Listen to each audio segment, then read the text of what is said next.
రోమీయులకు రాసిన పత్రిక మొదటి అధ్యాయం.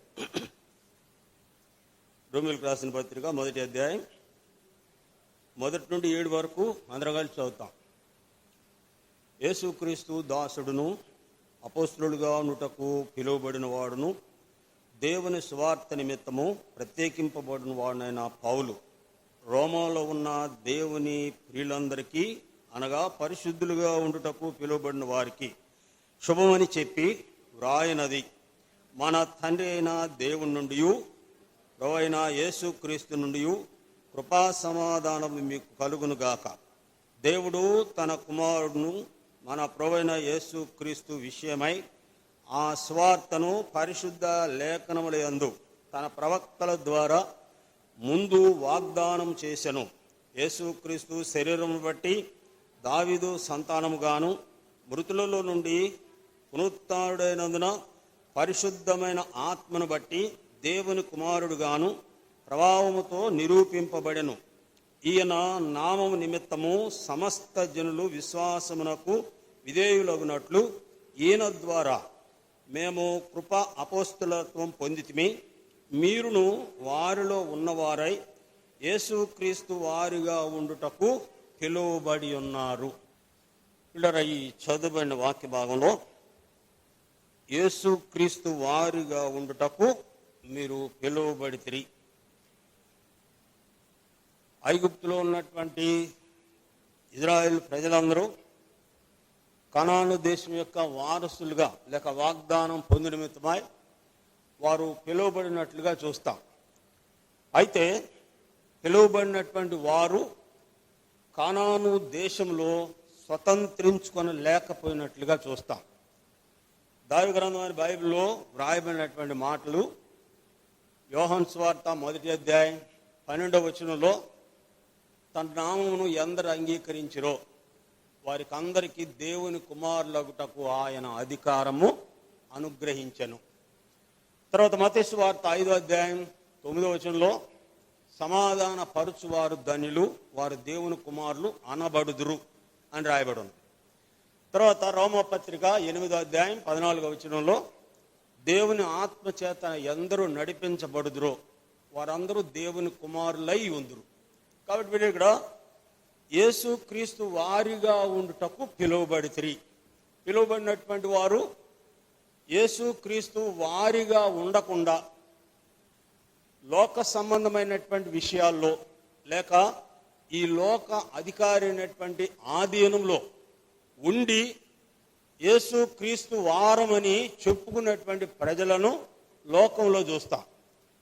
ఇక్కడ యేసుక్రీస్తు వారిగా ఉండుటకు పిలువబడిన వారిలో ఉండవలసినటువంటి లక్షణాలు ఆయన వారిగా ఉన్న వారి జీవితంలో లేదా ఏమి కార్యాలు ఉంటావో గత వారం 2 విషయాలు చూసాం.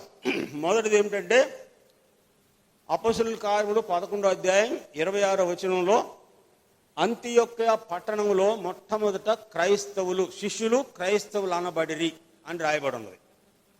అంటే అంతియొక్క పట్టణస్థులు యేసుక్రీస్తు వారిగా ఉన్నవారికి వారు పెట్టినటువంటి పేరు, వీరు క్రైస్తవులు అని వారు నామకరణం చేసినట్లుగా చూసాం.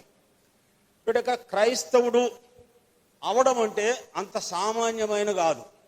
అగ్రపరాజ పౌలుతో చెప్పాడు, గత వారం చూసాం, నన్ను ఎంత సులభముగా క్రైస్తవుని చేయజూచుచున్నావే అని అగ్రప పౌలును ప్రశ్నించినట్లుగా చూస్తాం.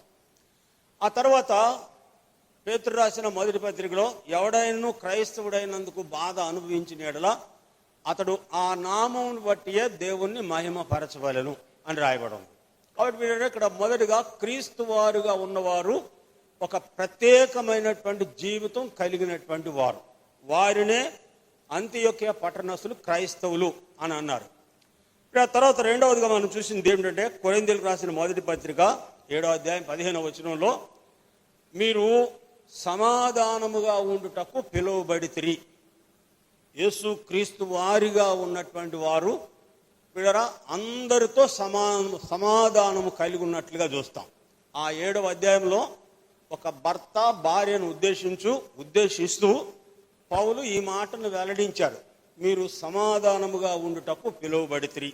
అంటే భార్యాభర్తల మధ్య ఏ విధమైనటువంటి వివాదాస్పదమైనటువంటి పరిస్థితులు ఏమాత్రం కూడాను ఏర్పడకుండా ఉండు నిమిత్తమై వారి ఇరువురు కూడాను సమాధానము కలిగి ఉండాలి అనేది ఇక్కడ పౌలు వెల్లడి చేసినటువంటి మాట.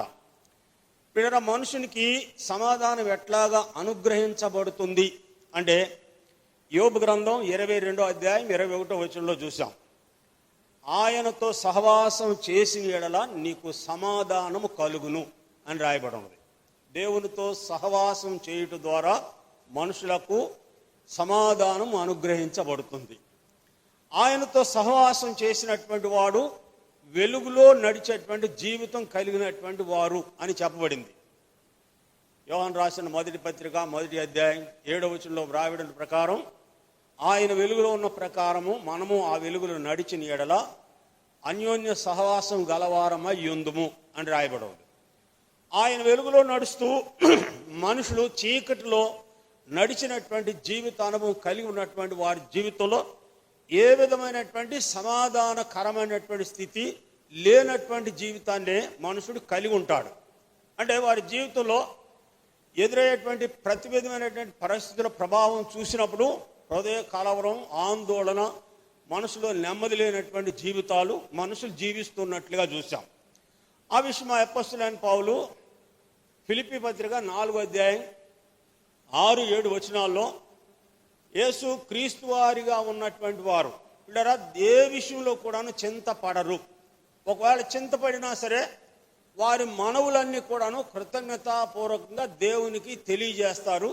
అప్పుడు క్రీస్తు జ్ఞానమునకు మించిదే దేవుని ప్రేమకు మించిన క్రీస్తు జ్ఞానము మీ హృదయములకును మీ తలంపులకును కావలి ఉండును అంటే సమాధానము కలిగి ఉండును అని రాయబడినది. కాబట్టి ఇక్కడ 2 విషయాలు చూసాం గత వారం.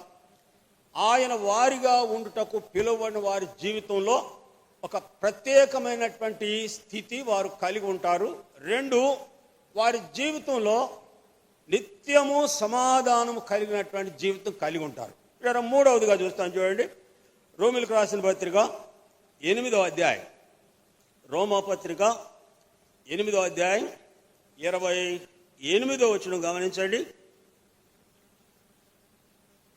దేవుని ప్రేమించు వారికి అనగా ఆయన దయా సంకల్పం చొప్పున పిలువబడిన వారికి మేలు కలుగుటకై సమస్తమును సమకూడి జరుగుతున్నవని ఎరుగుదుము. ఇక్కడ యేసుక్రీస్తు వారిగా ఉండుటకు పిలువబడినటువంటి వారి జీవితంలో ఏమి జరిగినా సరే అది కీడు కావచ్చు, మేలు కావచ్చు, ఆశీర్వాదం కావచ్చు, మరి ఇంకా ఏదైనా కావచ్చు, అన్నీ కూడాను వారి మేలుకే సమకూడి జరుగుతున్నవి అనే విషయాన్ని చూస్తాం. ఇక్కడ ఎట్లాగా వారి జీవితంలో ఆ క్షేమకరమైనటువంటి స్థితి కలుగజేస్తుంది అంటే వారి జీవితంలో ఇక్కడ రాయబడినటువంటి మాట సమస్తమును మేలు కూడి సమకూడి జరుగుతున్నవి. కీర్తన 119 60వ వచనంలో దావీదు చెప్పినటువంటి సమాధానం ఏమిటంటే నేను శ్రమ కలగక మునుపు త్రోవ విడిచి తిని అని రాయబడి ఉన్నది. ఇదే 119వ కీర్తన 71వ వచనంలో శ్రమ నొందియుండుట నాకు మేలాయను అని రాయబడి ఉన్నది. శ్రమ నొందియుండుట నాకు మేలాయను. దేవుడు మనుషుల జీవితాల్లో శ్రమ ప్రవేశపెట్టడానికి కారణం ఏంటంటే వారు త్రోవ తప్పినటువంటి అనుభవంలో జీవితం కలిగి ఉన్నప్పుడు ఆ త్రోవల నుండి సరి చేసుకొని దేవుని మార్గానికి రావడానికి వారి శ్రమకు అప్పగించబడుతున్నట్లుగా వ్రాయబడినది. అందుకే ఇక్కడ శ్రమ నొంది ఉండుట నాకు మేలాయను, నేను శ్రమ కలుగక మునుపు త్రోవ విడిచి తిని. శ్రమ కలిగినప్పుడు తిరిగి మరలా అతడు తన దేవుని త్రోవలోనికి వచ్చినట్లుగా వ్రాయబడినది. కాబట్టి ఇక్కడ సమస్తమును మేలు కొరకు సమకూడి జరుగుతున్నవి.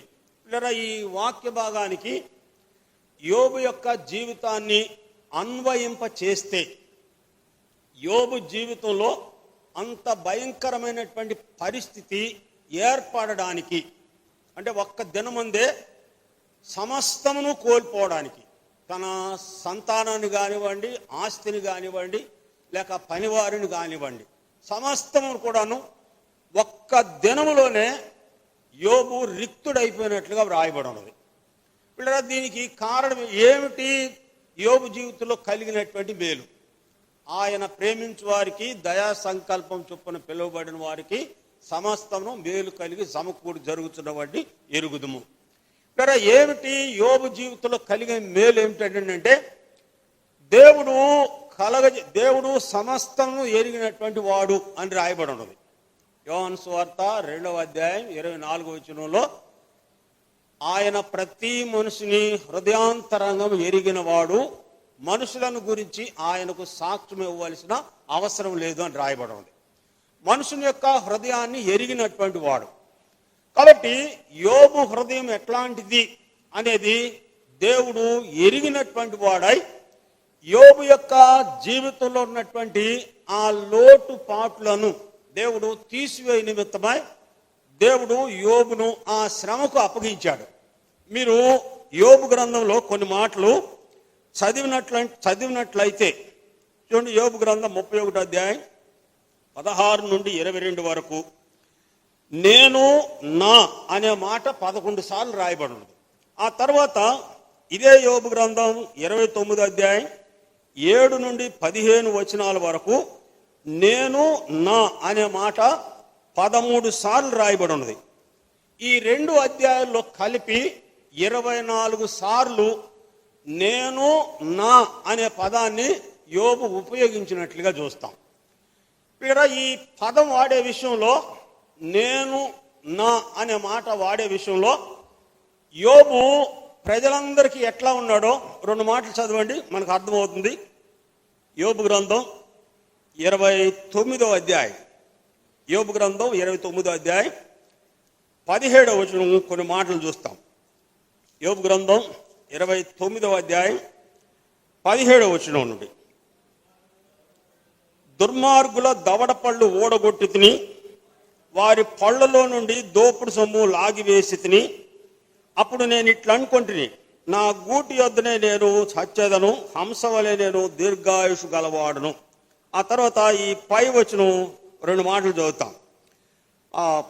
8వ వచనం, యవనులు నన్ను చూచి దాగుకొనిరి, ముసలివారు లేచి నిలబడిరి, అధికారులు మాటలాడుట మాని నోటి మీద చేయి వేసుకొనిరి, ప్రధానులు మాటలాడక ఊరుకొనికిరి, వారి నాలుక వారి అంగిలిని అంటుకొనెను, నా సంగతి చెవిన పడిన ప్రతివాడు నన్ను అదృష్టవంతుడుగా ఎంచెను, నేను కంటబడిన ప్రతివాడు నన్ను గూర్చి సాక్ష్యమిచ్చెను.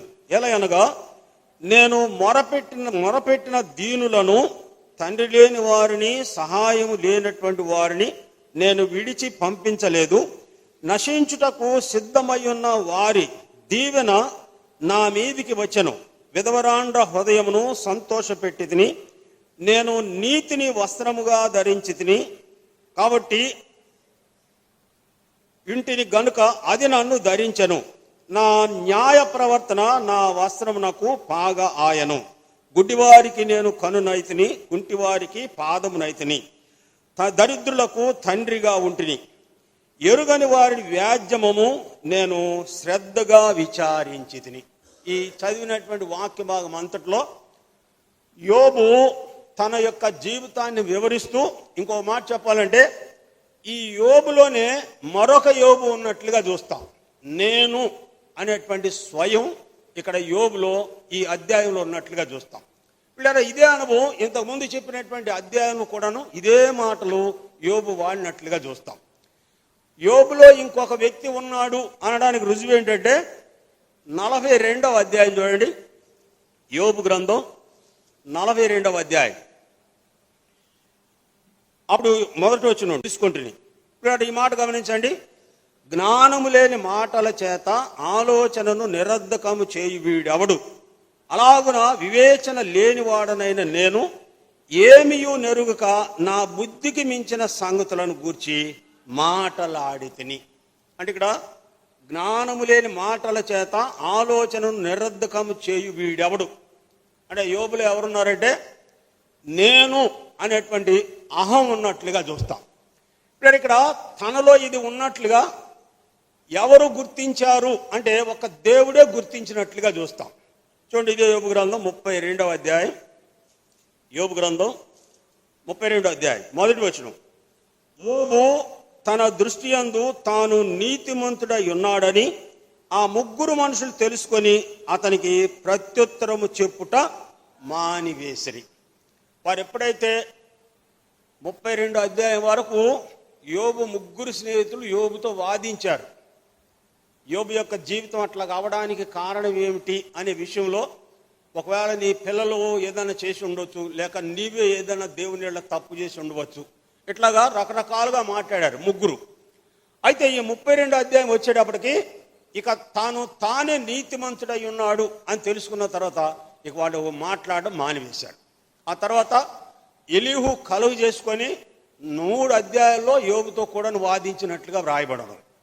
అయితే ఎలీహు మాట్లాడినప్పటికీ కూడాను యోబులో ఏ విధమైనటువంటి మార్పు రాల. ఆ తర్వాత దేవుడు కలగజేసుకున్నాడు. సుడిగాలిలో నుండి దేవుడు యోబుతో మాట్లాడుతూ 38, 39 అధ్యాయాలు మాట్లాడినటువంటి మాటలు, దేవుడు మాటలు విన్నటువంటి యోబు ఈ 42వ అధ్యాయంలో అతడు చెప్పినటువంటి జవాబు ఏమిటంటే, నిన్ను గూర్చినటువంటి మాటలు నేను విన్నాను, అయితే జ్ఞానము లేని మాటల చేత నిరర్ధకము చేయి వీడెవడు, అలాగున వివేచన లేనివాడనై నా బుద్ధికి మించిన సంగతులను నేను మాట్లాడితిని. ఇక ఒకసారి మాట్లాడతా, నేను మాట్లాడను. కాబట్టి నేను అసహించుకొని బూడిదలోను పడి పశ్చాత్తాపడుచున్నాను అని చెప్పిన తర్వాత ఇక్కడ దేవుడు తర్వాత యోబు ముగ్గురు స్నేహితులతో చెప్పాడు, మీరు నా సేవకుడైనటువంటి యోబు పలికినట్లు మీరు యుక్తమైన మాటలు పలకలేదు, కాబట్టి మీ పక్షంగా యోబు ప్రార్థన చేసినప్పుడు నేను మిమ్మలను అంగీకరిస్తాను అని దేవుడు ఆ ముగ్గురు స్నేహితులతో చెప్పినట్లుగా చూస్తాం. కాబట్టి మీరు ఇక్కడ ఆయన దయా సంకల్పం చొప్పున పిలువబడిన వారికి సమస్తమును మేలు కలుగుటకు సమకూడి జరుగుతున్నవి. యోబు జీవితంలో జరిగినటువంటి మేలు ఏమిటంటే, అతడు ఉన్నటువంటి నేను అనేటువంటి స్వభావం తీసివేసుకున్న తర్వాత వీరా మొదటి ఆశీర్వదించిన దానికంటే 2 అంతలు దేవుడు యోబును ఆశీర్వదించినట్లుగా వ్రాయబడను. కాబట్టి వీరా ఆయన వారిగా ఉండుటకు పిలువబడినటువంటి వారి జీవితంలో ఎలాంటి పరిస్థితులు ఎదురైనప్పటికీ కూడాను వీరా వారు ఏమాత్రం కూడాను చెల్లించనటువంటి జీవితాన్ని చూస్తాం. యోబు యొక్క జీవితం గమనిస్తే, యెహోవా ఇచ్చను, యెహోవా తీసుకొని, యెహోవా నామమునకు మహిమ కలుగును గాక అని మాట్లాడుతున్న ఉద్దేశం ఏంటంటే, ఆయనకు సమస్తం తెలుసు, ఆయనే చేస్తాడు.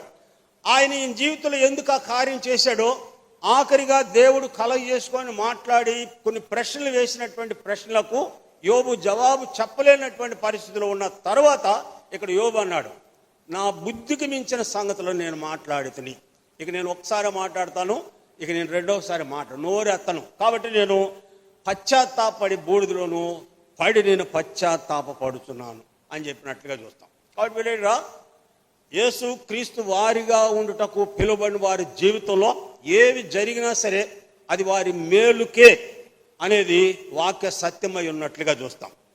కొన్ని పరిస్థితులు మన దృష్టికి అన్యాయముగా కనబడవచ్చు, అక్రమంగా కనబడవచ్చు.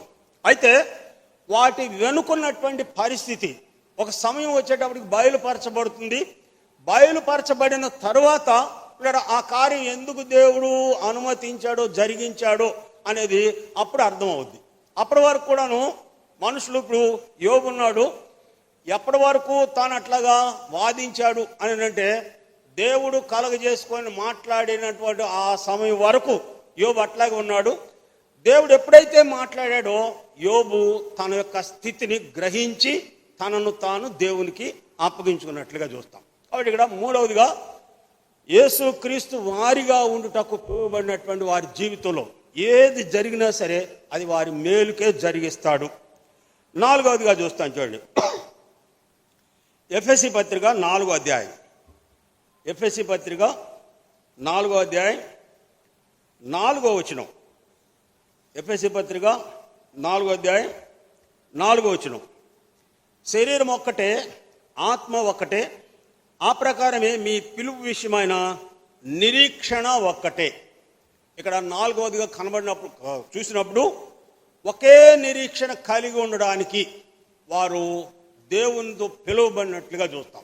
అంటే ఆయన వారిగా ఉండుటకు. ఒకే నిరీక్షణ కలిగి ఉండేటువంటి అనుభవం ఈ వాక్య భాగంలో చూస్తాం. కాబట్టి పిలువబడినటువంటి వారు ఇది లేనటువంటి జీవితం చాలా దుఃఖకరమైనటువంటి స్థితిని చూస్తాం. ఇదే ఎఫెసీ పత్రిక చూడండి, 2వ అధ్యాయం. ఎఫెసీ పత్రిక 2వ అధ్యాయం 12వ వచనం చూడండి. ఆ కాలమందు ఇశ్రాయేలుతో సహపౌరులు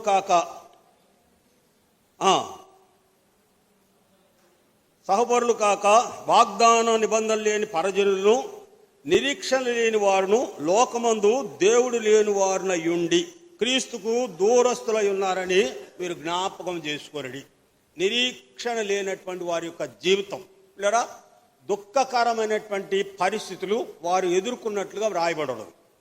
అపోస్తలుడైన పౌలు తెస్సలోనికీయులకు రాసిన మొదటి పత్రిక 4వ అధ్యాయం 13వ వచనంలో, సహోదరులారా, నిరీక్షణ లేని ఇతరుల వరే మీరు దుఃఖపడుకుండుట మాకు ఇష్టము లేదు అని చనిపోయినటువంటి వారి గురించి పౌలు తెస్సలోనిక సంఘానికి వివరించినట్లుగా చూస్తాం. ఇక్కడ చనిపోయినటువంటి వారి గురించినటువంటి బాధ, నిరీక్షణ లేనటువంటి ప్రజలు వారు బహు దుఃఖంతో నిండుకున్నటువంటి అనుభవాన్ని పౌలు చెప్పే మాటలు చూస్తాం. నిరీక్షణ లేని ఇతరుల వలె మీరు దుఃఖపడుకుంట మాకు ఇష్టం లేదు.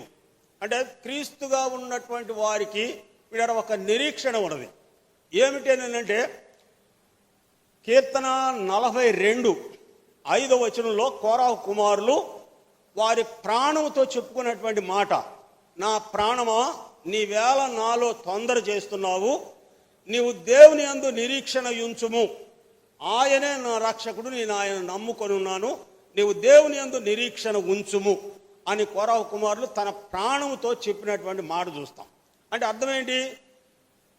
అతని ప్రాణము నిరీక్షణ లేనటువంటి పరిస్థితిలో తొందర పెడుతున్నటువంటి సమయాల్లో ఇక్కడ కోరాహు కుమారులు ఆ మాట పలికినట్లుగా చూస్తాం. ఆయనే నా దేవుడు, ఆయన యందే నేను నిరీక్షణ ఉంచి ఉన్నాను.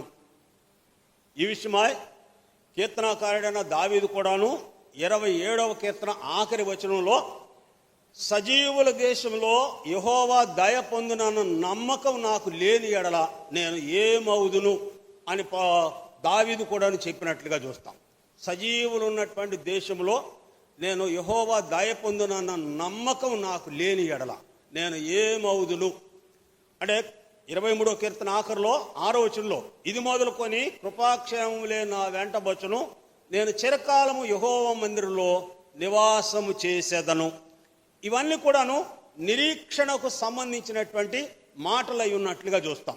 ఇప్పుడు కోరాహు కుమారులు తన ప్రాణంతో ఆయన యందే నిరీక్షణ ఉంచుము అని చెప్పడంలో ఉన్నటువంటి ఉద్దేశం ఏంటంటే, ప్రాణము, ఆత్మ, దేహం 3 భాగాల్లో ప్రాణము దేహముతో ఏకమైతే ఆత్మ సింగల్గా ఉన్నప్పుడు ఇక్కడ ఈ 2 కలిసి తొందర చేసినటువంటి పరిస్థితులను చూస్తాం. ఈ విషయమై కీర్తనకారుడైన దావీదు 103వ కీర్తనలో తన ప్రాణంతో చెప్పుకున్నటువంటి మాటలను చూస్తాం. ఆయన చేసిన ఉపకారములు, నా ప్రాణమా యెహోవాను సన్నుతించుము, నా అంతరంగమున సమస్తము ఆయన పరిశుద్ధ నామమును సన్నుతించుము, ఆయన చేసిన ఉపకారములలో దేనిని మరువకము. అంటే దేవుడు చేసినటువంటి ఉపకారాలు ఆత్మ మినహాయిస్తే ప్రాణము దేహము కలిసి దేవుని ఉపకారాలు మరిచిపోయినటువంటి అనుభవం కలిగి ఉన్నప్పుడు దావీదు వారితో చెప్పాడు, ఆయన చేసిన ఉపకారంలో దేనిని మరువకము అని ఆయన చేసిన ఉపకారాలను వివరించాడు. 3వ వచనం నుండి, సమాధి నుండి ఆయన నీ ప్రాణమును విమోచించున్నాడు, కరుణా కటాక్షము నీకు కిరీటముగా ఉంచున్నాడు, మేలుతో నీ హృదయమును తృప్తిపరుచున్నాడు, పక్షిరాజు యవనం వలె నీ యవనం కొత్తదగుచున్నట్లు మేలుతో నీ హృదయమును తృప్తిపరచుచున్నాడు. అంటే ఇప్పుడు ప్రాణము దేవుడు చేసినటువంటి కార్యాలను మర్చిపోగా దేవుడు చేసినటువంటి కార్యాలను ఇక్కడ దావీదు తన ప్రాణముతో చెప్పుకొనట్లు తన ప్రాణమును సముదాయించుకొని దేవుణ్ణి స్తుతించేటట్లు ఆరాధించేటట్లు తాను సిద్ధపరుస్తున్నటువంటి అనుభవమే ఈ దావీదు చెప్పేటువంటి మాటల యొక్క అనుభవాన్ని చూస్తాం. కాబట్టి ఇక్కడ మీరు ఒక్క నిరీక్షణ కలిగి ఉంటకు మీరు పిలువబడితిరి ఈ నిరీక్షణ కలిగినటువంటి యోబు తన ముగ్గురు స్నేహితులతోనూ భార్యతోనూ ఇలా చెప్పినటువంటి మాట యోబు గ్రంథం 19వ అధ్యాయం 25వ వచనంలో, నా విమోచకుడు సజీవుడనియు ఆయన భూమి మీద నిలుచుననియు నేను ఎరుగుదును, నా చర్మము చీకిపోయినను నేను నా కన్నులతో నేను ఆయనను చూతును, నేనే చూతును మరి ఎవరునూ చూడను. అంటే యోబు కలిగి ఉన్నటువంటి నిరీక్షణ ఎట్లాంటిది అంటే ఆయన సేవించేటువంటి దేవుడు సజీవుడు, ఆయన భూమి మీదకి ఖచ్చితంగా వస్తాడు, నేను ఆయనను చూస్తాను. ఈ విషయమై యేసు ప్రభు వారి యొక్క రాకడలో సర్వజనులు ఆయన రాకడను చూసి రొమ్ము కొట్టుకొందురు అని రాయబడినది. ఆయన రాకడ యొక్క దృశ్యాన్ని చూసినటువంటి వారు రొమ్ము కొట్టుకొందురు అని రాయబడినది. కాబట్టి ఇక్కడ యేసుక్రీస్తు వారిగా ఉండుటకు పిలువబడినటువంటి వారు కలిగి ఉన్నటువంటి అనుభవం ఏంటంటే వారికి శుభప్రదమైన నిరీక్షణ. చూడండి, తీతు పత్రిక చూడండి, ఒక మాట చూస్తాం. తీతు పత్రిక 2వ అధ్యాయం, తీతు పత్రిక 2వ అధ్యాయం 12-13 వచనాలు. తీతు పత్రిక 2వ అధ్యాయం 12-13 వచనాలు. మనము భక్తిహీనతను ఇహలోక సంబంధమైన దురాశలను విసర్జించి శుభప్రదమైన నిరీక్షణ నిమిత్తము అనగా మహాదేవుడును మన రక్షకుడునైన యేసుక్రీస్తు మహిమ యొక్క ప్రత్యక్షత కొరకు ఎదురు చూచుచు ఈ లోకంలో స్వస్థ బుద్ధితోనూ నీతితోనూ భక్తితోనూ బ్రతుకుచుండవలెనని బోధించుచున్నది. ఇక్కడ శుభప్రదమైన నిరీక్షణ యేసుక్రీస్తునందున్నటువంటి వారికి ఇవ్వబడింది ఏంటంటే శుభప్రదమైన నిరీక్షణ నిమిత్తము.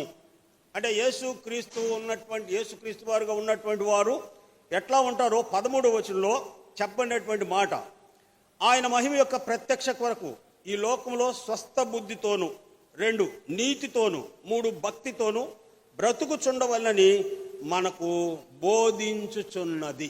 కాబట్టి ఇక్కడ యేసుక్రీస్తు వారిగా ఉండుటకు పిలువబడినటువంటి వారిలో శుభప్రదమైనటువంటి నిరీక్షణతో ఈ లోకంలో మంచి బుద్ధితోనూ, స్వస్థ బుద్ధి అంటే మంచి బుద్ధితో బ్రతుకుచుండవలెను. మనుషుడు ఈ లోకంలో మంచి బుద్ధితో బ్రతకాలి అని అంటే మత్తయి సువార్త 7:24 ప్రకారం దేవుని మాటను అనుసరించినటువంటి వాడే మంచి బుద్ధి కలిగినటువంటి వాడు. దేవుని మాటను కాదని ప్రభువా ఈ లోకంలో జీవించేటువంటి ప్రతి వ్యక్తి కూడాను లేదా బుద్ధిహీనతతో జీవించేటువంటి వారే. ఇక్కడ మంచి స్వస్థ బుద్ధితో అంటే రోగం లేనటువంటి బుద్ధి. స్వస్థ బుద్ధి అంటే ఏ విధమైనటువంటి రోగం లేనిది. ఎవరు ఆ మంచి బుద్ధి కలిగి ఉంటారు అంటే దేవుని మాటను అనుసరించిన వారు మాత్రమే మంచి బుద్ధిని కలిగి ఉంటారు. దేవుని మాటను అనుసరించినటువంటి వారు ఈయన మాటలు చొప్పున విని ప్రతివాడు బండ మీద తన ఇంటిని కట్టుకున్న బుద్ధిమంతుని పోలియుండును. దేవుని మాట ప్రకారం చేసినటువంటి వాడే మంచి బుద్ధి గలవాడు. లూకాసు వార్త 15వ అధ్యాయం 17వ వచనంలో, అయితే వానికి బుద్ధి వచ్చినప్పుడు వెంటనే తండ్రి గుర్తొచ్చినట్లుగా వ్రాయబడింది. పందుల పక్కన పడుకొని ఆకలితో చనిపోతున్నటువంటి సమయంలో అయితే వాడికి బుద్ధి వచ్చినప్పుడు, వాడికి బుద్ధి ఎట్లా వచ్చింది అంటే దేవుని ఆలోచన ద్వారానే. కీర్తన 32 ప్రకారం నీ మీద దృష్టి ఉంచి నీకు ఆలోచన చెప్పేదను, నువ్వు నడవలసిన మార్గంలో నేను నీకు బోధించదను. కాబట్టి ఇక్కడ స్వస్థ బుద్ధితోనూ మంచి బుద్ధితోనూ బ్రతుకుచుండవలెను అని మనకు బోధిస్తూ ఉన్నది. ఆ విషయాన్ని ఇక్కడ పేతురు తను రాసినటువంటి మొదటి పత్రికలో రాయబడినటువంటి మాట చూడండి. 1వ అధ్యాయం, పేతురు రాసిన మొదటి పత్రిక 1వ అధ్యాయం 3వ వచనం చూడండి. పేతురు రాసిన మొదటి పత్రిక 1వ అధ్యాయం 3వ వచనం, మన ప్రభువైన యేసుక్రీస్తు తండ్రి అయిన దేవుడు స్తుతించబడును గాక. మృతులలో నుండి యేసుక్రీస్తు తిరిగి లేచడం వలన జీవముతో కూడిన నిరీక్షణ మనకు కలుగునట్లు, అనగా అక్షయమైనది నిర్మలమైనది వాడబానిన స్వాస్థ్యము మనకు కలుగునట్లు ఆయన తన విశేష కనికరము చొప్పున మనలను తిరిగి మరలా జన్మింపచేసెను. ఇక్కడ ఆయన ఇచ్చినటువంటి నిరీక్షణ ఎలాంటిది అంటే ఇక్కడ చెప్పబడుతున్నటువంటి మాట మృతులలో నుండి తిరిగి లేచుడు ద్వారా జీవముతో కూడిన నిరీక్షణ. ఇక్కడ చూడండి, ఒక అంకె వేసి చెప్పబడినటువంటి మాట 2 వేసి రాయబడి అంటే జీవము గలది అని రాయబడం. అంటే ఆ నిరీక్షణ ఎట్లాంటిదంటే చనిపోయేది కాదు, జీవం గలంటే నిరంతరం జీవించి ఉండేదే శుభప్రదమైన జీవముతో కూడినటువంటి నిరీక్షణ. కాబట్టి ఇక్కడ ఆయన దేనికి పిలిచాడంటే ఒకే నిరీక్షణ కలిగి ఉండుటకు ఆయన మనల్ని పిలిచినట్లుగా చూస్తాం. ఐదవదిగా చూస్తాం చూడండి, కొరింథీయులకు రాసిన మొదటి పత్రిక మొదటి అధ్యాయం. కొరింథీయులకు రాసిన మొదటి పత్రిక మొదటి అధ్యాయం 24వ వచనం. మొదటి పత్రిక మొదటి అధ్యాయం 24వ వచనం.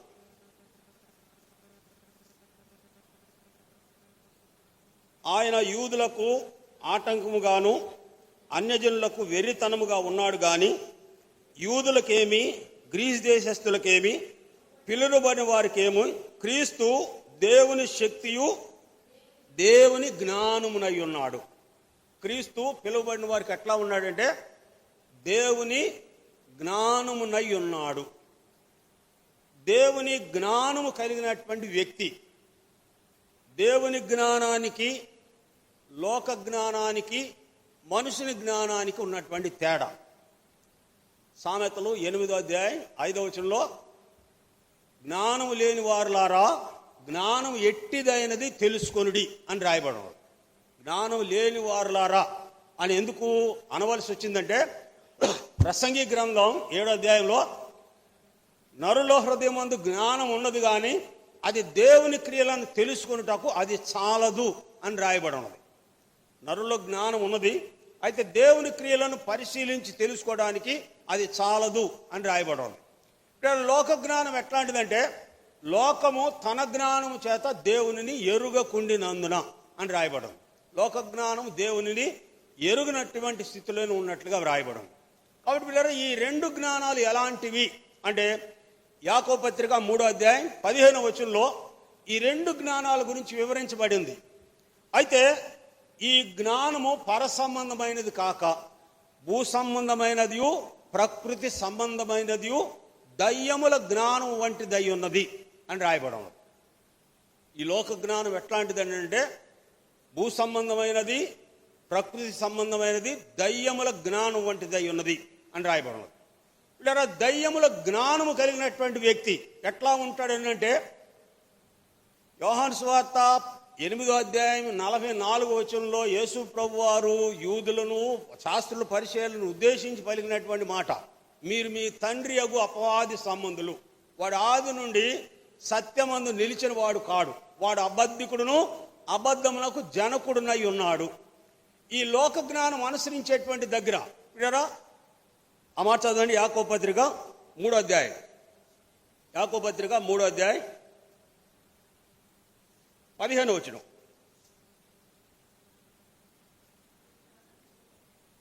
యాకోబు పత్రిక 3వ అధ్యాయం 15వ వచనం. ఈ జ్ఞానము పైనుండి వచ్చినది కాక భూ సంబంధమైనది, ప్రకృతి సంబంధమైనది, దయ్యముల జ్ఞానం వంటిది అయి ఉన్నది. ఏలయనగా మత్సరమును వివాదమును ఎక్కడ ఉండునో అక్కడ అల్లరియు ప్రతి నీచ కార్యముండును.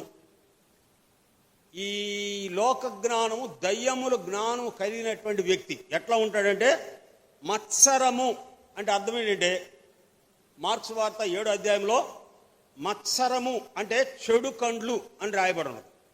అంటే ఎదటి వారిని చూసేటువంటి వ్యక్తి మంచి స్వభావంతో కాక ఇలా చెడు కండ్లతో చూసినప్పుడు ఎదటి వారిని చూసే మాత్రం కూడాను ఓర్వలేనటువంటి జీవితాలే మనుషులు కలిగి ఉన్నట్లుగా వ్రాయబడి ఉంది. మత్సరం అంటే చెడు కళ్ళు అంటే ఎదటి వారిని చూసేటువంటి వ్యక్తి.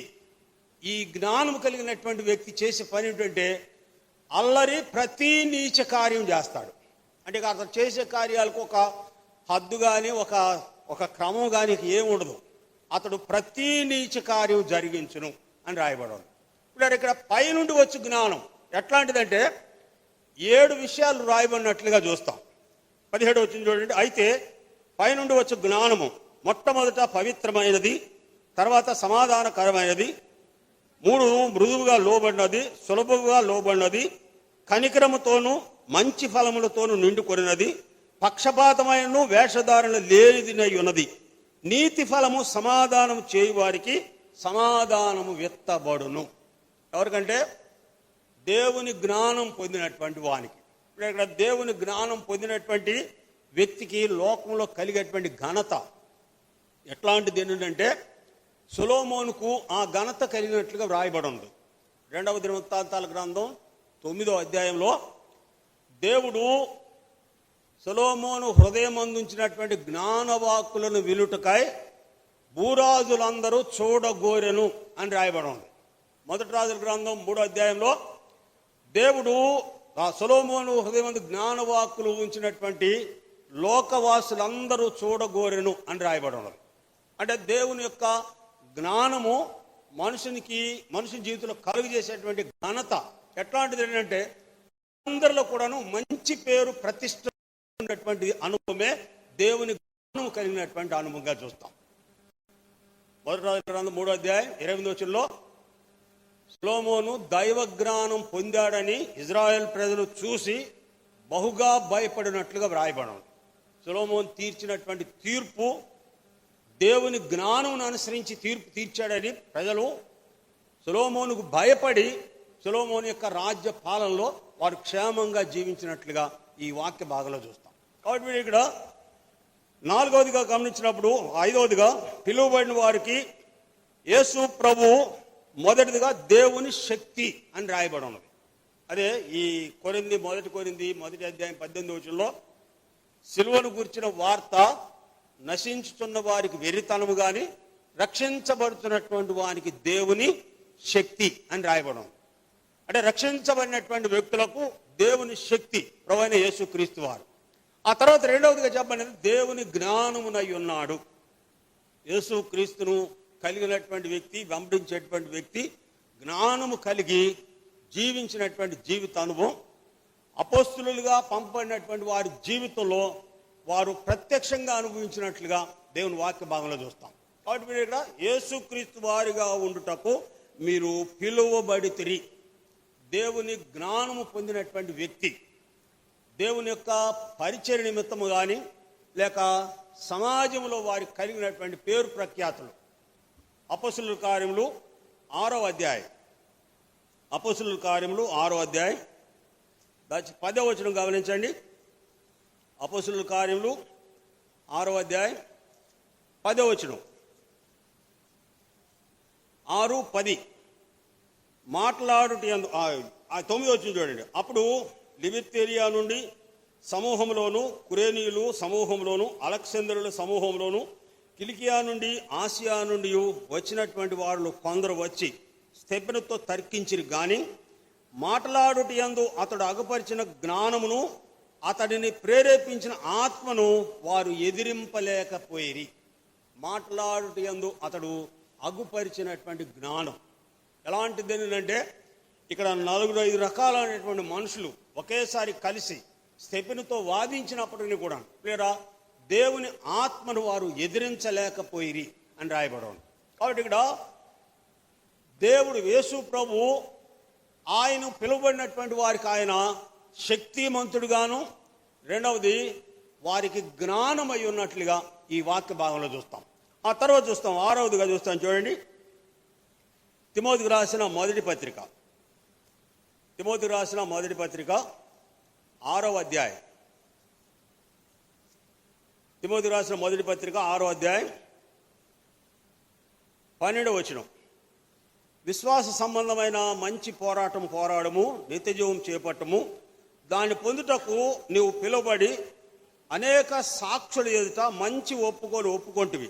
సమస్తమును జీవాధారకుడైన దేవుని ఎదుట పొంతు పిలాతునొద్ద ధైర్యముగా ఒప్పుకొని సాక్ష్యం ఇచ్చిన యేసుక్రీస్తు ఎదుటను మన ప్రభువైన యేసుక్రీస్తు ప్రత్యక్షమగు వరకు నిష్కళంకాను అనింద్యముగాను ఈ ఆజ్ఞను గైకొనవలనని నీకు ఆజ్ఞాపించుచున్నాను. ఇక్కడ 6వదిగా ఇక్కడ పౌలు తిమోతికి తెలియజేస్తున్నటువంటి మాట, అనేకుల ఎదుట సాక్ష్యార్థముగా ఒప్పుకొంటివి.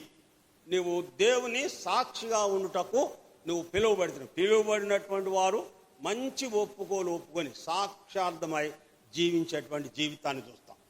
ఇక్కడ దేవుని సాక్షిగా యెషయా గ్రంథం 42వ అధ్యాయంలో మీరే నాకు సాక్షులు, నేనే దేవుడును, నేను తప్ప వేరొక దేవుడు లేడు, మీరే నాకు సాక్షులు.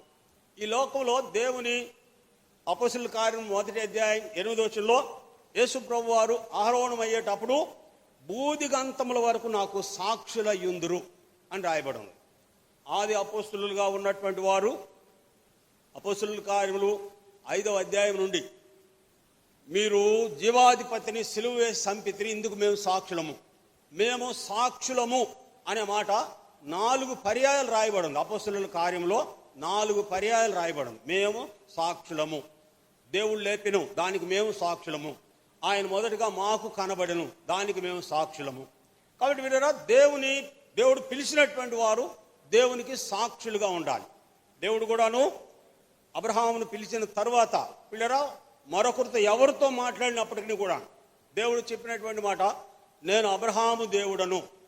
ఆ తర్వాత ఇస్సాకు చనిపోయిన తర్వాత నేను ఇస్సాకు దేవుడను. యాకోబు చనిపోయిన తర్వాత నేను యాకోబు దేవుడును. పిల్లలు తన సంతానంతో చెప్పేటప్పుడు నేను అబ్రహాము ఇస్సాకు యాకోబుల దేవుడును అని చెప్పినట్లుగా చూస్తాం. అంటే కారణం ఏంటంటే వారు దేవుని సాక్ష్యార్థమై వారు జీవించారు కనుక, దేవుడు వారితోనే ఉన్నాడు కనుక, రాజులుగా ఉన్నటువంటి వారు అధికారులుగా ఉన్నటువంటి వారు ప్రత్యక్షంగా వారి ఎదుటికొచ్చి వారే ఒప్పుకున్నట్లుగా రాయబడి ఉన్నది. ఆది కాండం 20వ అధ్యాయంలో అబీమెలెకు అబ్రహాము దగ్గరకు వచ్చి చెప్పాడు, దేవుడు నీకు తోడుగా ఉంటేనే కానీ నువ్వు చేసే క్రియలు ఎవరు చేయలేరు, నీకు దేవుడు తోడుగా ఉన్నాడు అని అబీమెలెకు అబ్రహాముతో చెప్పినట్లుగా చూస్తాం. ఆ తర్వాత ఆది కాండం 26వ అధ్యాయంలో పిల్లర ఇదే అబీమెలెకు ఇస్సాకు దగ్గరికి వెళ్ళి చెప్పాడు, నిశ్చయముగా నీకు దేవుడు తోడై ఉండటం మేము సూచితివి, కాబట్టి నీకును మాకును ఒక మధ్య ఒక నిబంధన ఉండాలి. నువ్వు మా మధ్య ఉన్నప్పుడు నీకు ఏ విధమైనటువంటి హాని మేము చేయలేదు కనుక నీవు కూడా మాకు హాని చేయకుండా నీకు నాకు ఒక నిబంధన ఉండాలి అని అబీమెలెకు ఇస్సాకుతో నిబంధన చేసుకున్నట్లుగా చూస్తాం. కాబట్టి పిల్లరా, దేవుని సాక్షిగా పిలువబడినటువంటి వారు దేవుని సాక్షులుగా ఈ లోకంలో జీవించినట్లుగా చూస్తాం. యోహాను సువార్త 4వ అధ్యాయం 39వ వచనం మాట చదువుతాం. నేను చేసినవన్నీ నాతో చెప్పినని సాక్ష్యం ఇచ్చిన స్త్రీని బట్టి అనే మాట చూస్తాం. సమరయ స్త్రీ సుకార గ్రామం అంతటికి తన సాక్ష్యాన్ని వివరించి చెప్పినటువంటి అనుభవాన్ని చూస్తాం. నేను చేసినవన్నీ నాతో చెప్పినని సాక్ష్యం ఇచ్చిన స్త్రీ మాటను బట్టి అనే మాట చూస్తాం. ఆమె సుకార గ్రామంలో చెప్పినటువంటి తన సాక్ష్యార్థమైనటువంటి జీవిత విధానానికి ప్రతిఫలం సుకార గ్రామంలో చాలామంది దేవుణ్ణి రక్షకునిగా అంగీకరించినట్లుగా వ్రాయబడి ఉంది.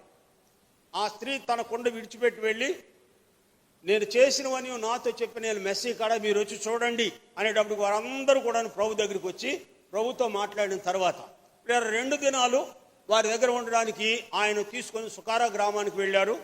2 దినాల పరిచర్యలో దేవుని మాటలు వినిన తరువాత యోహాను సువార్త 4వ అధ్యాయం 41-42 విషయాల్లో ఆయన మాటలు వినినందున సమరయ స్త్రీని చూసి వాళ్ళు చెప్పిన మాట, ఇక మీదట నీవు చెప్పిన మాటను బట్టి కాక మా మట్టుకు మేము విని ఈయన నిజముగా లోకరక్షకుడని నమ్ముచున్నామని ప్రత్యుత్తరం ఇచ్చిరి అని రాయబడం. అప్పుడు ఇక్కడ నువ్వు పిలువబడింది దేవుని సాక్షిగా ఉండడానికి నువ్వు పిలువబడినట్లుగా చూస్తాం. ఇక్కడ నీ సాక్ష్యము సమాజంలో అందరికీ తెలియపరచబడాలి. యెషయా గ్రంథం 3వ అధ్యాయంలో వారి ముఖ లక్షణమే వారి మీద సాక్ష్యం పలుకుతుంది అని చెప్పాడు. మనుషులు చూసేటువంటి వారికి మీరు వాస్తవంగా దేవుణ్ణి సంపూర్ణంగా అంగీకరించినటువంటి వారి యొక్క ముఖ కవళికలకు, దేవుణ్ణి సాతాను వెంబడించేటువంటి వారి యొక్క ముఖ కవళికలు ఎట్లా ఉంటాయంటే, మీరు మానవ హృదయం యొక్క బొమ్మలు 2 చూస్తే మీకు అర్థమవుద్ది. మానవ హృదయం అనేది దేవుడు లేనటువంటి హృదయము, దేవుడు వచ్చినటువంటి హృదయము, ఈ 2 హృదయాల యొక్క ఆ ఫేస్ పెయింటింగ్ వేశారు. ఈ ముఖం చూస్తే మీకు అర్థమవుద్ది. నెహెమ్యా గ్రంథం 2వ అధ్యాయంలో నెహెమ్యా రాజుతో మాట్లాడుతున్నాడు, అహష్వేరోషుతో మాట్లాడుతుండగా అహష్వేరోషు నెహెమ్యాతో అన్నాడు, నీకు వ్యాధి లేదు కదా, నీ ముఖం ఎందుకు దుఃఖము చేత నలిగిపోతున్నది అని అహష్వేరోషే నెహెమ్యాను అడిగినట్లుగా వ్రాయబడం. నెహెమ్యా అంతవరకు ఏం చెప్పలా, రాజుకు గిన్నె అందించేటువంటి వాడు, ఆ పని చేసేటప్పుడు ఆ దినము నెహెమియా యొక్క ముఖం రాజుకి ఎట్లా కనబడిందంటే ఏ జ్వరం లేదు, ఏ వ్యాధి లేదు, అయినా ఆ ముఖం నలిగిపోయి ఉండట చూసినటువంటి ఆశ్వారోస్ అన్నాడు, నీకు వ్యాధి లేదు కదా, నీవెందుకు దుఃఖము చేత నీ ముఖము దుఃఖము చేత నిండి ఉన్నది అని ప్రశ్నించినట్లుగా చూస్తాం. కాబట్టి మీరు నీ ముఖ లక్షణమే నీ మీద సాక్ష్యం పలుకుతున్నది. సమాజంలోనికి వెళితే మన సాక్ష్యం ఏమిటనేది ప్రజలే సాక్ష్యం ఇస్తారు. రోమపత్రిక 2వ అధ్యాయం 24వ వచనం రాయబడిన ప్రకారం మిమ్ములను బట్టియే కదా అన్యజనుల మధ్య దేవుని నామము దూషించబడుచున్నది. మిమ్ములను బట్టియే కదా అంటే ఆ పై వాక్యం మనం చదువుతూ వస్తే దేవుని సంబంధిగా ఉండకపోవడం, ఆ తర్వాత దేవుని సంబంధి చెప్పేటువంటి మాటలను అనుసరించి లేనటువంటి జీవితం, అవన్నీ కూడా రాయబడినటువంటి మాట చూస్తాం. చూడండి, రోమిలకు రాసిన పత్రిక 2వ అధ్యాయం, రోమపత్రిక 2వ అధ్యాయం 17వ వచనం, నీవు యూదుడు అని పేరు పెట్టుకొని ధర్మశాస్త్రమును అతిక్రమించి ఆశ్రయించి దేవుని యందు అతిశయించున్నావు కావా? ఆయన చిత్తమెరిగి ధర్మశాస్త్రమందు ఉపదేశం పొందిన వాడవై శ్రేష్టమైన వాటిని మెచ్చుకొంచున్నావు కాదా? జ్ఞాన సత్య స్వరూపమైనటువంటి ధర్మశాస్త్రము గలవాడవై ఉండి నేను గుడ్డివారికి త్రోవ చూపువాడును, చీకటిలో ఉండి వారికి వెలుగును, బుద్ధిహీనులకు శిక్షకుడును, బాలులకు ఉపాధ్యాయుడునని నీ అంతటా నీవే ధైర్యం వహించి చెప్పుకొంచున్నావు కాదా? ఎదుటివానికి బోధించు నీవు నీకు నీవే బోధించుకొనవా? దొంగిలించవద్దని ప్రకటించు నీవు దొంగిలించేదవా? వ్యభిచరించవద్దని చెప్పు నీవు విగ్రహములను వ్యభిచరించేదవా? విగ్రహములను అసహించుకొని గొళ్ళును దోచేదవా? ధర్మశాస్త్రమందు అతిశయించి నీవు ధర్మశాస్త్రం మీరుట వలన దేవుని అవమానపరిచెదవా? వ్రాయబడిన ప్రకారం మిమ్ములను బట్టియే కదా దేవుని నామం అన్యజనుల మధ్య దూషించబడుచున్నది. ఏదైతే చెబుతున్నాడో అది తన జీవితంలో ఉండదు. పేరుకు మాత్రము మాట చెప్పడమే కానీ దేవుని యందున్నాను, దేవుడే నా రక్షకుడు అని చెప్పడమే కానీ దేవుడు రక్షకుడుగా కలిగినటువంటి అనుభవం వారి జీవితంలో ఏమాత్రం కూడా ఉండదు. యేసు క్రీస్తు వారిగా ఉండుటకు పిలువబడినటువంటి వారికి సమాజం ఇచ్చినటువంటి పేరు, వారి జీవితంలో జరిగేటువంటి కార్యాలను బట్టి వారు దేవుని యందు నిలిచినటువంటి అనుభవం, లేదా దేవుని సాక్షులుగా వారి లోకంలో ఉన్నటువంటి జీవిత అనుభవం ఎట్లాంటిది ఏంటంటే సమరయ స్త్రీ జీవితమే దీనికి సాక్షార్థముగా ఉన్నట్లుగా ఈ వాక్య భాగంలో చూస్తాం. కాబట్టి నాకు లేదా అపోస్తలుడైన పౌలు తిమోతికి రాస్తూ తిమోతి అందరి చేత మంచి పేరు పొందినవాడు అని రాయబడి ఉంది. అపోస్తలుల కార్యం 16వ అధ్యాయంలో అతడు అందరి చేత మంచి పేరు పొందినవాడు అని రాయబడి ఉంది. కారణం ఏంటంటే వారు చేసేటువంటి పనులు, ప్రజలకు కనబడుతున్నటువంటి అనుభవాలు, వారిని గురించి చెప్పేటువంటి మాటలు మంచి సాక్ష్యము పొందినటువంటి వారుగా దేవుని వాక్య భాగంలో చూస్తాం. ఆ తర్వాత చూస్తాం చూడండి, నీవు అనేకులు ఏదైతే పిలువబడి సాక్షిగా నువ్వు ఉంటవి, నువ్వు మంచి ఒప్పుకోలు ఒప్పుకొంటివి. 7వదిగా చూస్తాం చూడండి, పేతురు రాసిన 2వ పత్రిక 1వ అధ్యాయం 10వ వచనం. పేతురు రాసిన 2వ పత్రిక 1వ అధ్యాయం 10వ వచనం, అందువలన సహోదరులారా మీ పిలుపును ఏర్పాటును నిశ్చయం చేసుకొనుటకు జాగ్రత్త పడుడి. ఆ తర్వాత వ్రాయబడిన మాట 11వ వచనంలో, మీరు ఇట్టి క్రియలు చేయవారైతే ఎప్పుడునూ తొట్టిల్లరు, అలాగున మన ప్రభువును రక్షకుడైన యేసు క్రీస్తు యొక్క నిత్య రాజ్యంలో ప్రవేశించు మీకు సమృద్ధిగా అనుగ్రహించబడును. ఇక్కడ చెప్పబడిన మాట మొదటిగా మీ పిలుపును ఏర్పాటును నిశ్చయం చేసుకొనుడి. పిలువబడ్డా మంచిదే, దేవుని ఏర్పాటులోనికి వెళ్ళాలి. యేసు క్రీస్తు వారిగా ఉండుటకు నిలిచినటువంటి జీవితం నువ్వు కలిగి ఉన్నటువంటి అనుభవం కలిగి ఉండాలి. మత్తయి సువార్త 13:24 అధ్యాయంలో యేసు ప్రభు వారు చెప్పిన మాట, పిలువబడిన వారు అనేకులు, ఏర్పరచబడిన వారు కొందరే. పిలువబడినటువంటి ఇక్కడ ఏమంటే మీ పిలుపును ఏర్పాటును నిశ్చయం చేసుకొనుడి. పిలుపును ఏర్పాటును, పిలువబడ్డటువంటి నీవు దేవుని ఏర్పాటులోనికి వెళ్ళాలి. దేవుని ఏర్పాటులోనికి వెళ్ళకపోతే వీరా నీవు జీవించేటువంటి జీవితం, నువ్వు క్రీస్తు వారిగా ఉండుటకు పిలువబడినటువంటి నీవు ఆయన ఏర్పాటులోనికి వెళ్ళకపోతే నీ జీవితం, ఈ లోకంలో జీవించేటువంటి నీ జీవితం అంతా కూడాను వృధా ప్రయాసనే. వ్యర్థముగా ప్రయాసపడినట్లే ఈ వాక్య భాగంలో చూస్తాం. మీ పిలుపును ఏర్పాటును నిశ్చయం చేసుకొనుడి అంటే ఇక్కడ అర్థం ఏంటంటే, పిలువైనటువంటి మనం యేసు క్రీస్తు వారిగా ఉన్నటువంటి వారిని దేవుడు ఏర్పాటు చేసుకున్నట్లుగా చూస్తాం. ఆయన వారుగా ఉన్నవారు మాత్రమే దేవుడు ఏర్పాటు చేసుకున్నట్లుగా చూస్తాం. కీర్తన 33:12వ చరణంలో వ్రాయబడిన మాట, యెహోవా తమకు దేవుడుగా గల జనులు ధన్యులు, ఆయన తనకు స్వాస్థ్యముగా ఏర్పాటు చేసుకుని జనులు ధన్యులు. పిలుబడ్డ ధన్యత మంచిదే. యేసుక్రీస్తు నామములో పాపక్షమాపణ ఉంది. అపొస్తలుల కార్యం 4:12 ప్రకారం ఈ నామమున తప్ప మరి ఏ నామమున రక్షణ కలుగదు అని రాయబడ్డాం. పిలువబడ్డావు, రక్షణ పొందావు, మంచిదే. అయితే ఆయన ఏర్పాటులోనికి వెళ్ళాలి. యెహోవా తనకు తన స్వాస్థ్యముగా ఏర్పాటు చేసుకున్న వారు ధన్యులు. ఇక్కడ పేతురు చెప్పే మాట కూడా ఇదే, మీ పిలుపును ఏర్పాటును నిశ్చయం చేసుకొనుడి. నేను దేవుని ఏర్పాటులో ఉన్నానా లేదా అనేది మనుషుడు నిర్ణయించుకునేటువంటి స్థితి. ఎట్లా నిర్ణయించబడతాడు? దేవుని ఏర్పాటులో ఉన్నానని ఎట్లా తెలుసుకుంటాడు అని అంటే, దేవుని మాట వినుట ద్వారా. నిర్గమకాండం 19వ అధ్యాయం 5వ వచనం. నిర్గమకాండం 19:5. కాగా మీరు నా మాట శ్రద్ధగా విని నా నిబంధనను అనుసరించి నడిచిన ఎడల మీరు సమస్త దేశంలో నాకు స్వకీయ సాంపాద్యమగుదురు. కాగా మీరు నా మాట శ్రద్ధగా విని, 2, నా నిబంధనను అనుసరించి నడిచిన ఎడల మీరు సమస్త దేశంలో, నువ్వు ఎక్కడ ఉన్నా సరే నువ్వు దేవుని యొక్క స్వాస్థ్యముగా చేయబడతావు.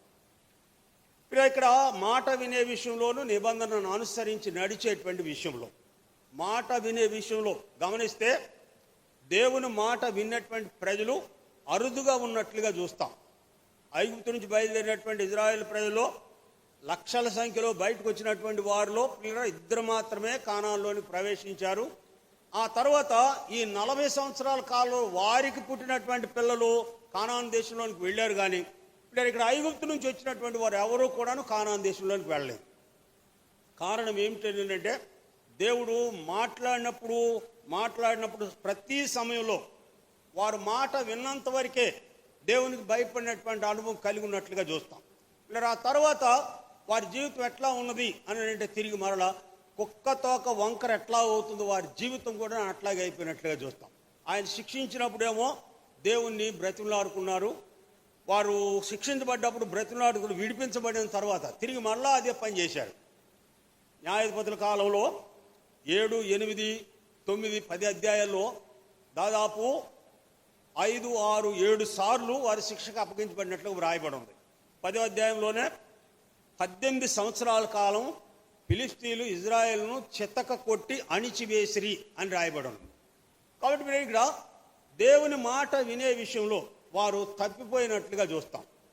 చూడండి, అపొస్తలుల కార్యం చూడండి. అపొస్తలుల కార్యం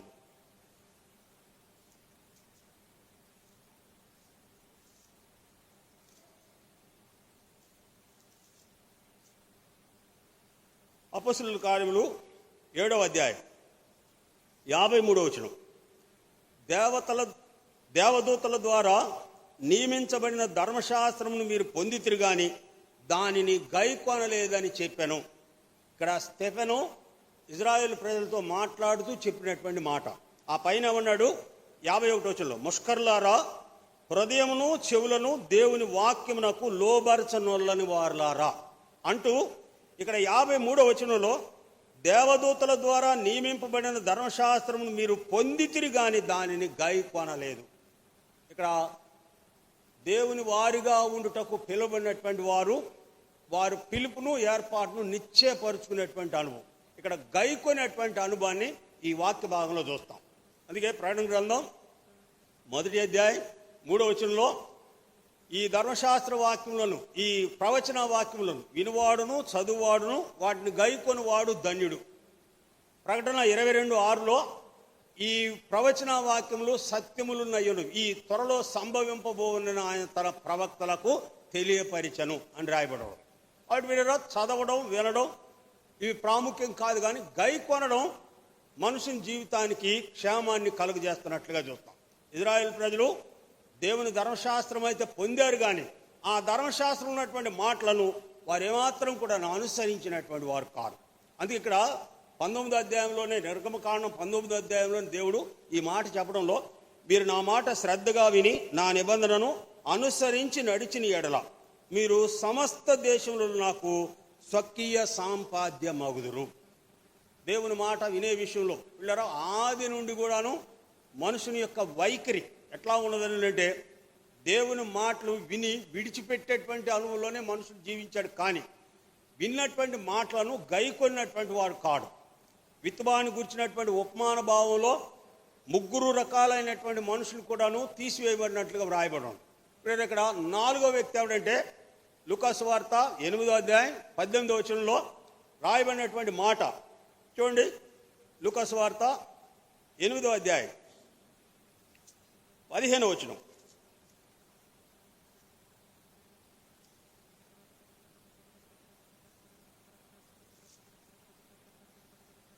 ఎనిమిదో అధ్యాయం 15వ వచనం. మంచి నేలను విత్తబడిన పోలిన వారు ఎవరనగా, యోగ్యమైన మంచి మనసుతో వాక్యమును విని దానిని అవలంబించి ఓపికతో ఫలించువారు. మంచి మనసుతో దేవుని మాట వినేటప్పుడు మంచి మనసు కలిగి ఉండాలి. మనుషులు కలిగి ఉండేటువంటి మనసు ఎట్లాంటిదంటే, శరీరానుసారమైన మనసు కలిగి ఉంటాడు. కాబట్టి లేదా మనుషుడు దేవుని మాటను ఎట్లా ప్రాధాన్యత ఇస్తాడు, శరీరానుసారమైన మనసు దేవుని మాటకు లోబడదు అని రాయబడి ఉన్నది. రోమపత్రిక 8వ అధ్యాయం 8వ వచనంలో శరీరాన్ని అనుసరించేవారు దేవుని సంతోషం పెట్టలేరు అని రాయబడి. దేవుడు సంతోషించేటువంటి సమయం, ఒక వ్యక్తి తన ప్రవర్తనను చక్కదిద్దుకున్నప్పుడు, దేవుని మాటను అనుసరించి నూతన హృదయం నూతన బుద్ధి తెచ్చుకున్నప్పుడు దేవుడు సంతోషించినటువంటి సందర్భాన్ని చూస్తాం. కాబట్టి మీరు ఇక్కడ వ్రాయబడినటువంటి మాట, మీరు ధర్మశాస్త్రం పొందితిరి కానీ దాన్ని గైకొనలేదు. కాబట్టి మీరు ఇక్కడ నీ పిలుపును ఏర్పాటును నిశ్చయము చేసుకొనుడి. మీరిటి క్రియలు చేయువారైతే ప్రభువైన యేసుక్రీస్తు వారి యొక్క రాకడలో ఆయన రాజ్యంలో ప్రవేశించేటువంటి సమృద్ధి అయినటువంటి ప్రవేశం నీకు కలుగుతున్నట్లుగా వ్రాయబడం. మీరిట్టి క్రియలు చేయువారైతే, ఎలాంటి క్రియలు? యేసుక్రీస్తు వారిగా ఉండుటకు పిలువబడినటువంటి నీ జీవితంలో ఈ వాక్య భాగాలు ఏవైతే చెప్పబడి ఉన్నవో ఈ క్రియలన్నీ నీ జీవితంలో ఉంటే ఆయన యొక్క రాకడలో నీకు పరలోకంలో ప్రవేశించేటువంటి సమృద్ధి అయినటువంటి ప్రవేశము నీకు కలుగుతున్నట్లుగా ఈ వాక్య భాగంలో చూస్తాం. చూడండి, ఆఖరిగా చూద్దాం. చూడండి, యెషయా గ్రంథం 43వ అధ్యాయం. యెషయా గ్రంథం 43వ అధ్యాయం 1వ వచనం. 43వ అధ్యాయం 1వ వచనం. అయితే యాకోబు, నిన్ను సృజించిన వాడగు యెహోవా, ఇశ్రాయేలు, నిన్ను నిర్మించిన వాడు ఇలాగు సెలవిచ్చున్నాడు, నేను నిన్ను విమోచించున్నాను, భయపడకము, పేరు పెట్టి నిన్ను పిలిచున్నాను, నీవు నా సొత్తు. కాబట్టి ఇక్కడ పేరు పెట్టి నిన్ను పిలిచున్నాను, నీవు నా సొత్తు. దేవుని సొత్తుగా నువ్వు ఉండాలి అని అంటే నీ పిలుపును ఏర్పాటును నిశ్చయపరచుకోవాలి. పిలుపడినటువంటి నీవు దేవుని ఏర్పాటులోనికి వెళ్ళాలి. దేవుని ఏర్పాటులోనికి వెళ్ళేటువంటి అనుభవే ఆయన మాట శ్రద్ధగా విని ఆయన నిబంధనను అనుసరించి జీవించినటువంటి జీవితమే దేవుని ఏర్పాటులోనికి వెళ్ళింది. దేవుని ఏర్పాటులో ఉన్న నీవు ఎక్కడ ఉన్నా సరే దేవుని సాక్షిగా ఉంటావు. మీరు సమస్త దేశములలో నాకు స్వకీయ సాంపాద్యమగుదురు. దేవుడు ఆ రీతిగా సిద్ధపరచుగా.